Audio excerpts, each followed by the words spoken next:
say it is just amazing to be here in this room of inspiring women leaders in Ottawa. And I will tell you that I'll apologize in advance for my accent. I am a Canadian, but you've probably never heard one with an accent like this. I don't think there's too many native-born Texans that are Canadian, but I do love Canada, and I've found a way to endure the cold. So more on that later.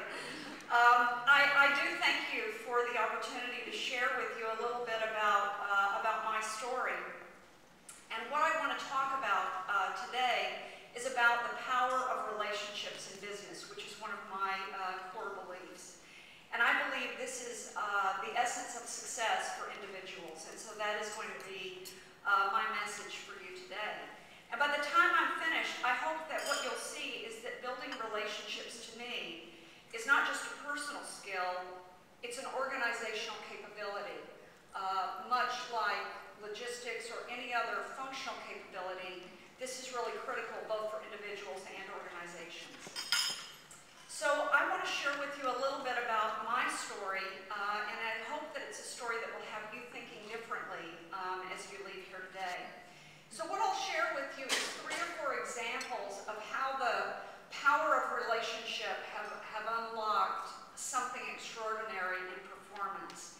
And then I'll share with you a little bit about how we've sort of capsulized this idea of relationships at Diageo, because we actually teach it now as a core skill. And then I'll share with you why relationships are more important than ever in today's business environment. So my first example is a story about myself, and some of you may be familiar with the rapper, the designer, the business entrepreneur, Diddy. And this is a story about how I met him and how we created a fabulous business together.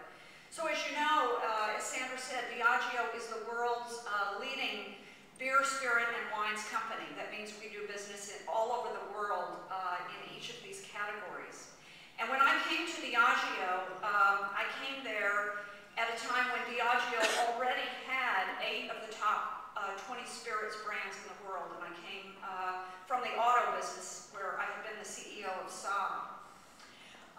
But one of the areas that we wanted to do better in was in the luxury arena.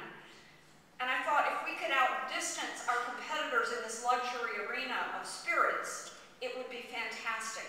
And the other thing about our brands is, in many cases, our brands take centuries to build our brands. So for example, Bushmills whiskey, the oldest whiskey in the world, is 450 years old.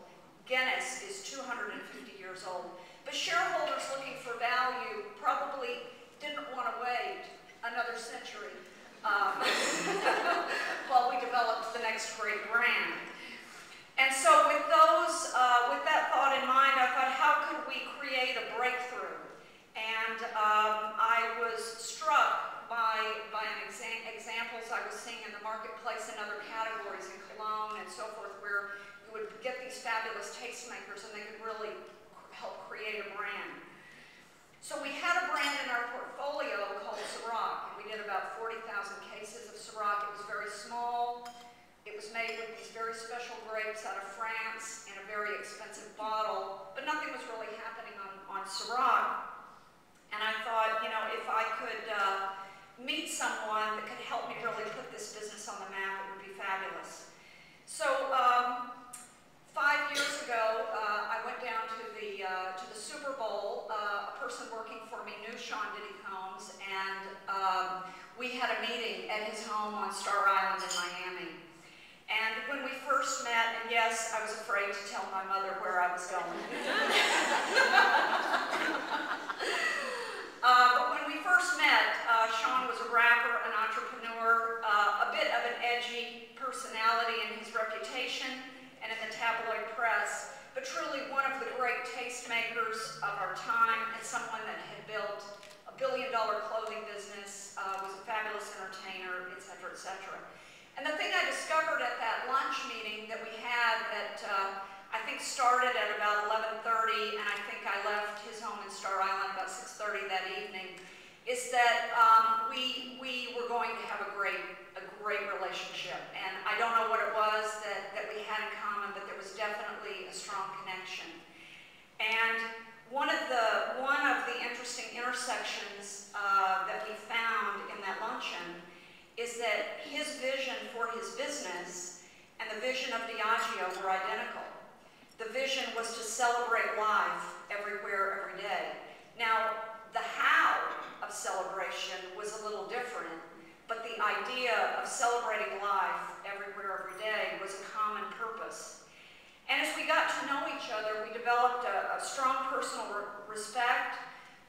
We noted that there were differences in the way that we would bring that purpose to life, but it was there that we saw the great possibilities. So today, Sean is the advocate, the spokesperson, and the chief marketer behind Ciroc brand. And he's just done fantastic. And thanks to his brilliance, we will sell this year around 2 million cases of Ciroc, and this will generate over $300 million in revenue for Diageo. So shareholders, I think, were pleased that they didn't have to wait several centuries for us to develop a great luxury vodka.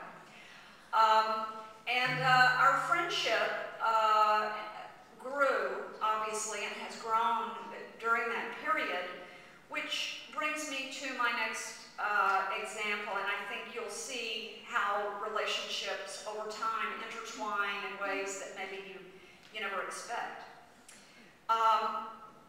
I had the opportunity many years ago now, I would say it's maybe 7 years ago or so, to meet one of the most inspiring women that I've ever met in my life. And this woman is an absolute force of good.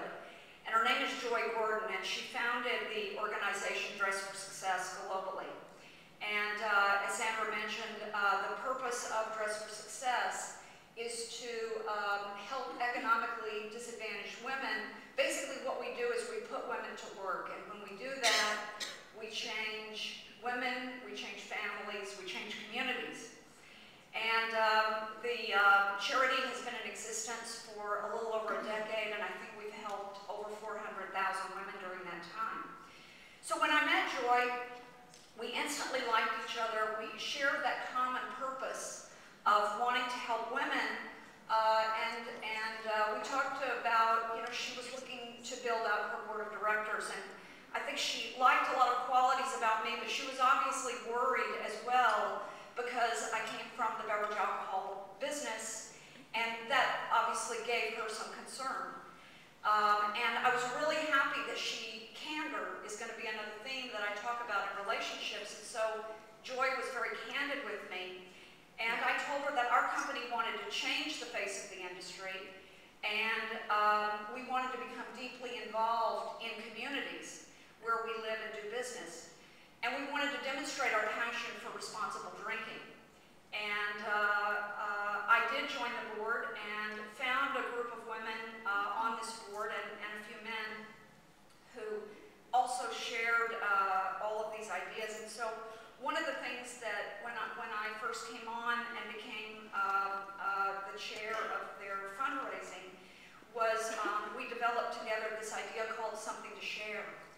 And so the idea of something to share is that whatever your economic walk of life is around the world, you can share something with Dress for Success. So it doesn't have to be big, it could be small, but in the case of those that can give big, we'd like them to do that. And so I went to Sean Diddy because he was a designer, and I asked him as his gift to Dress for Success if he would design a scarf for us and a men's tie, and he did that reluctantly. And together we raised more than $1.6 million in cash contributions and then another $5 million in in-kind goods and services. And then since I came to Canada, Dress for Success has a very big platform here in Vancouver, Ottawa, and other places, but they didn't have a chapter in Toronto. And so when I came chapter in Toronto where we could make a difference for women there.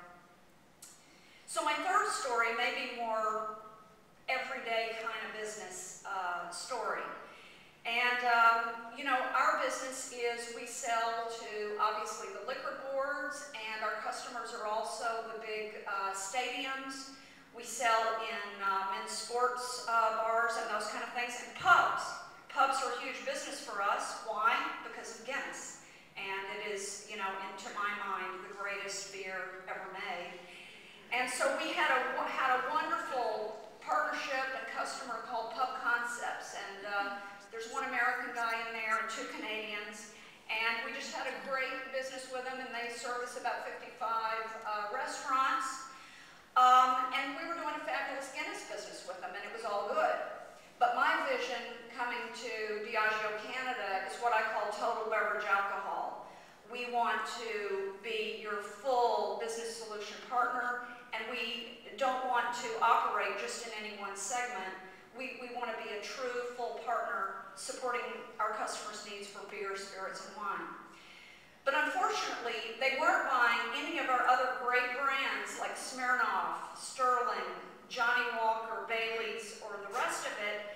And I knew that our brands were better and that we could meet their needs. So it took a long time and a lot of golf, which I'm not very good at, but I did have to go out and play a lot and go to dinner and mostly getting to know them, because our business, as most of yours are in the end, it is a relationship business, and you do business with people that can best meet your needs. But if it's going to be a long-term business, it needs to be based on a great relationship, because it is going to be long-term, and you're going to have good times and hard times.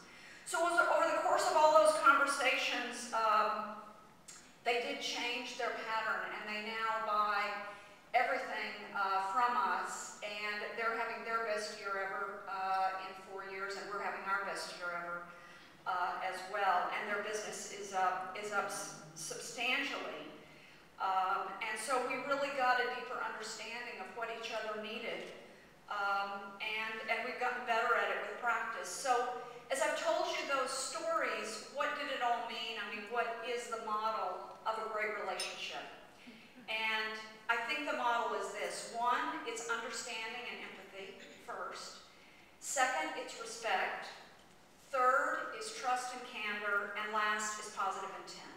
So I think those are the real elements of the relationship model. And what I'd like to do now is just take a closer look at each one of those. Understanding and empathy, what do we really mean by that? It means having a very deep understanding and appreciation of the other person's reality, which is very different than your reality. It means looking at the other person's perspective without judging it, and that's not easy for any committed couple, friends, or partners for life.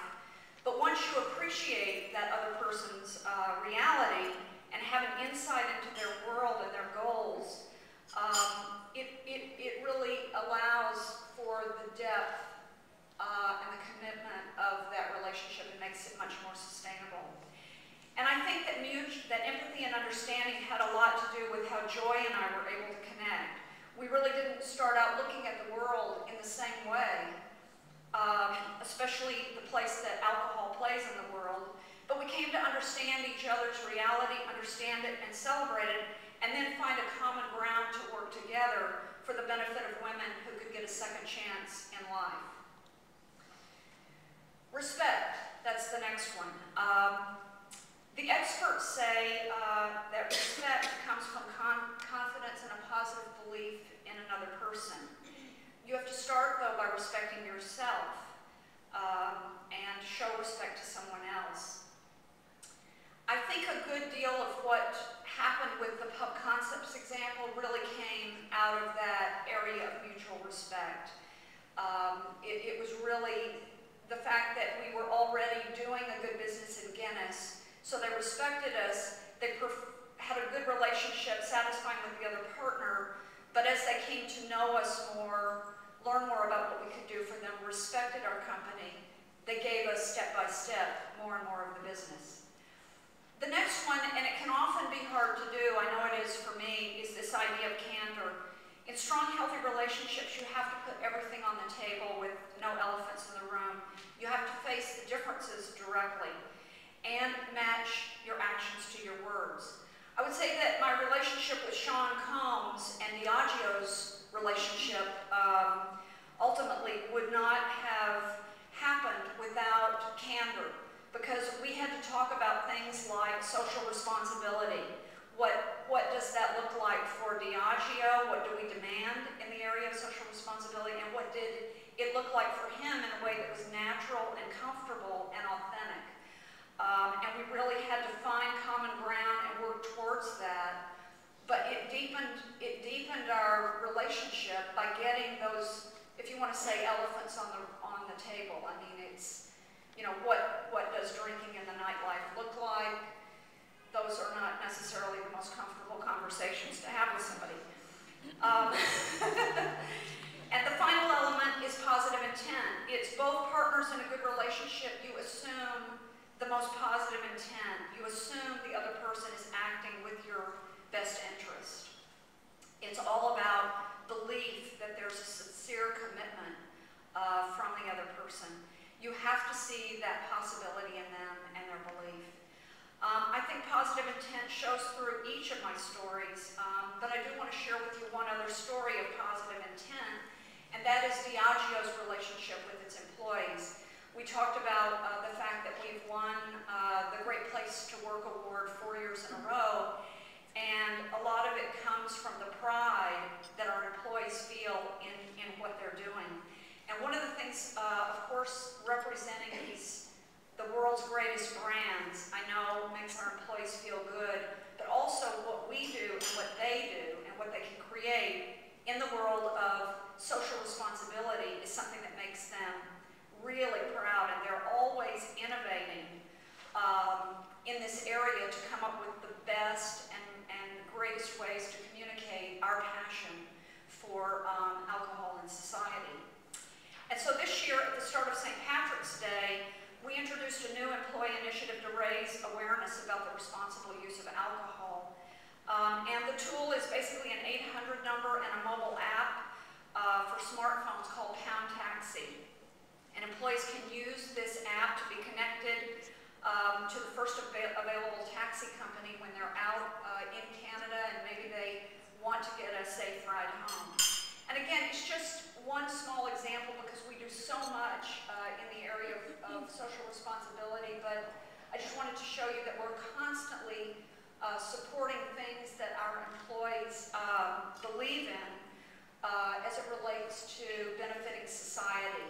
I mean, other examples of things that we do is our employees care passionately about the environment. So over the past 4 years, we've planted 10,000 trees across Canada.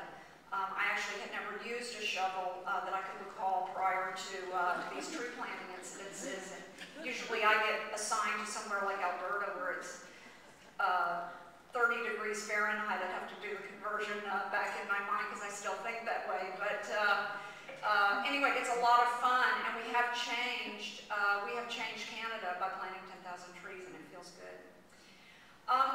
So why are relationships so important? I mean, I think there's a variety of reasons, but you achieve on an individual basis, and then when you think about the scale of relationships across your whole organization, what happens? You get a consistency of behaviors and results and culture change. The behaviors you want your organization to have simply become the behaviors of a good relationships.